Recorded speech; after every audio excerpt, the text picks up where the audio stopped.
दोस्तों, केदारनाथ की यात्रा करने की इच्छा तो लगभग सभी हिंदू इंडिविजुअल्स की होती है कि आखिरकार वो अपनी लाइफ में एटलीस्ट एक बार तो केदारनाथ की यात्रा जरूर करें, वहाँ पर जाकर के भगवान शिव के दर्शन जरूर करें। बट दोस्तों, इसके पीछे की कठिनाइयाँ शायद आप सभी को पता नहीं होती, जो कि मैं आप लोगों को इस वाले वीडियो में बताऊंगा। एंड साथ ही ये भी बताऊंगा कि आखिरकार केदारनाथ में घोड़े और खच्चर क्यों मरने लग रहे हैं। देखिए दोस्तों, घोड़े और खच्चर मरने की सबसे बेसिक और सबसे सिंपल सी वजह तो यही है कि उन पर एक्स्ट्रा वर्कलोड, जितना वो एक दिन में चल सकते हैं, जितना वो बोझ ढो सकते हैं, आखिरकार उनसे जो उनके मालिक हैं वो एक्स्ट्रा ही काम करा लेते हैं। तो डेफिनेट सी बात है यार, वो भी जानवर हैं, उनकी भी एक क्षमता है, उनकी भी एक लिमिट है कि आखिरकार वो इतना काम एक दिन में कर सकते हैं, इतना बोझ एक दिन में ढो सकते हैं। बट अगर उससे ज़्यादा काम कराया जाएगा पैसों की लालच के लिए, तो डेफिनेट सी बात है कि यार उनकी मौत होना लाजमी है। कोशिश कीजिएगा गाइस कि आप लोग इस वाले वीडियो को ज़्यादा से ज़्यादा लोगों तक शेयर करें, ताकि ज़्यादा से ज़्यादा लोग इस सेंसिटिव टॉपिक के बारे में अवेयर हो सकें।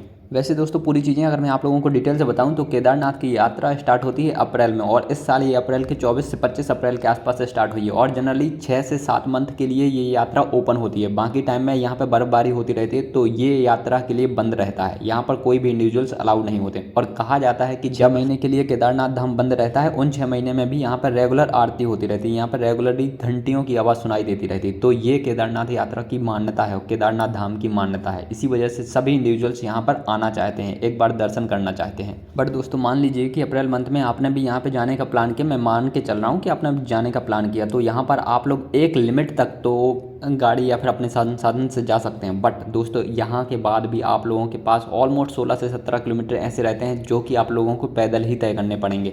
तो ऐसे में दोस्तों, बहुत सारे इंडिविजुअल्स जो कि हैवी वेटेड होते हैं या फिर जिनकी एज ज़्यादा हो चुकी होती है, तो वो लोग प्रीफर करते हैं कि एक वहाँ पर जो फैसिलिटी रहती है आप लोगों के पास, की खच्चर की या फिर घोड़े की, हालांकि उनके चार्जेस बहुत अलग अलग होते हैं।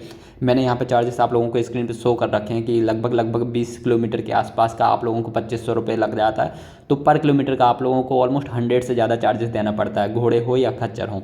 और दोस्तों, जो ये वाली सर्विस प्रोवाइड करते हैं, तो वो सर्विस प्रोवाइडर भी सोचते हैं कि आखिरकार 6 मंथ के लिए ही केदारनाथ धाम यात्रा ओपन हुई है, तो आखिरकार 6 मंथ में ज़्यादा से ज़्यादा पैसे कमा लेते हैं। तो वो कई बार ऑब्जर्व नहीं कर पाते या फिर कई बार अनदेखा कर देते हैं कि उनके जो जानवर हैं, जो मूक जानवर हैं, उनसे आखिरकार वो फाइनली कितनी ज़्यादा मेहनत करा रहे हैं, और इतनी मेहनत वो एक दिन में कर भी सकते हैं या नहीं। तो ज़्यादा से ज़्यादा पैसे कमाने की लालच में वो लोग कई बार इतना ज़्यादा काम करा लेते हैं अपने पालतू पशुओं से कि उनकी डेथ हो जाती है। और इस वाले सेंसिटिव इशू की तरफ कोई भी ध्यान नहीं दे रहा, इवन गवर्नमेंट हो या फिर यहाँ के खुद जो इंडिविजुअल्स वहाँ पर दर्शन करने जाते हैं वो हों या फिर उनके खुद मालिक हों, कोई भी इस सेंसिटिव इशू की तरफ ध्यान नहीं दे रहा है। और वैसे दोस्तों, दूसरी बात तो ये भी है जानने वाली कि आखिरकार जो बुजुर्ग लोग हैं जो चल नहीं सकते हैं, उनका तो समझ में आता है कि वो घोड़े या फिर खच्चर कर रहे हैं वहाँ पर 16 से 17 किलोमीटर चलने के लिए, केदारनाथ यात्रा करने के लिए और केदारनाथ धाम के दर्शन करने के लिए। बट जो यंग इंडिविजुअल्स हैं, आखिरकार वो यहाँ जा ही क्यों रहे हैं?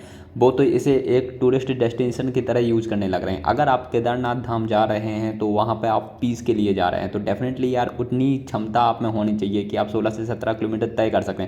आप अपना मनोबल इतना ज़्यादा तेज करके जाइए या फिर इतना ऊंचा करके जाइए कि आप लोग खुद वो यात्रा कर सकें। क्योंकि अगर ऐसा आप नहीं कर रहे हैं तो आप अपनी तरफ से तो कोई एफर्ट डाल ही नहीं रहे ना। आप वहाँ पर संसाधनों की वजह से ऑलमोस्ट पहुँच गए हैं केदारनाथ धाम तक, और उसके बाद जो 16 से 17 किलोमीटर आपको मेहनत करनी पड़ रही है वो भी आप पैसे दे करके फुलफिल करा रहे हैं। तो ऐसे में आप अपनी तरफ से क्या कर रहे हैं केदारनाथ धाम के दर्शन करने के लिए? क्योंकि दोस्तों, आप सभी को पता होगा भगवान शिव को पशुपतिनाथ भी कहा जाता है, और उन्हीं की यात्रा करने आए इंडिविजुअल्स के सामने पशुओं की इस तरीके से डेथ हो रही है, तो ये हिंदू परंपरा पर किस तरीके से नेगेटिव इम्पैक्ट डालता है। अगर दूसरे इंडिविजुअल्स नोटिस करेंगे इस वाली चीज़ को, तो ये कितना गंदा प्रभाव डालता है हिंदू परंपरा पर और हिंदू रिचुअल्स पर। तो डेफिनेटली दोस्तों, प्रशासन हो या फिर खुद उन खच्चरों या फिर घोड़ों के मालिक हों या फिर वहाँ पर जाने वाले दर्शनार्थी हों, किसी ना किसी को तो स्टैंड लेना ही पड़ेगा और इस पूरी प्रॉब्लम को रिजोल्यूशन करना पड़ेगा। वैसे दोस्तों, एक और पक्ष आप लोगों को सोचना चाहिए कि अगर खच्चरों या फिर घोड़ों का यूज़ करना बंद कर देते हैं, तो वहाँ पर जो इंडिविजुअल्स हैं जिनके वो घोड़े या फिर खच्चर हैं जो वहाँ से अपना पेट पाल रहे हैं, तो डेफिनेटली उनके बारे में भी सोचना पड़ेगा कि अगर कंप्लीटली उस चीज़ को बंद कर देते हैं तो आखिरकार वो अपना पेट कैसे पालेंगे,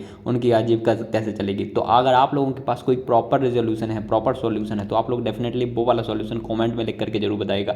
अपन मिलते हैं अगले वीडियो में। आप लोग और इंपॉर्टेंट टॉपिक्स देखने के लिए चैनल को विजिट कर सकते हैं। मिलते हैं अगले वीडियो में। आप लोग अपना ध्यान रखिएगा। Bye bye, take care.